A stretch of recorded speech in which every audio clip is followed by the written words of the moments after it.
বল। তুমি আমাকে এরকম করে মেরো না প্লিজ, আমার খুব লাগছে। আর তোমার বাবার কি হয়েছে, কি করে কি এখানে এসেছে, কোনো কিছু আমি জানি না। আর শুধু শুধু তুমি আমার সাথে এরকম করতে পারো না। তুমি কিছু না জেনে বুঝি কেন শুধু আমার সাথে এরকম করতেছো? আরে আমার বাবার যদি কিছু নাই হয় তাহলে আমার বাবা ওয়ার্ডরোবে কেন, আর তুমি রুমের ভিতরে কেন? তুমি ছাড়া তো রুমে আর কেউ নাই। কি ব্যাপার, কাজ দিল কে? তার মানে রুমে আমি আর তুমি ছাড়া আরো কেউ আছে। বলো কে আছে? বলবে না তাই না? এই বের হ, বের হ, বের হ বলছি।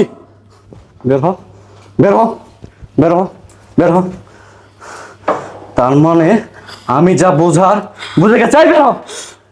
এটা তোমার নগর। সত্যি করে বল, তোরা কেন আমার বাবাকে মেরেছিস? বল। আসলে বিশ্বাস করেন, আপনার বাবাকে আমরা মারি নাই। আসলে ব্যাপারটা হয়েছে কি, বৌমা, বৌমা, বৌমা।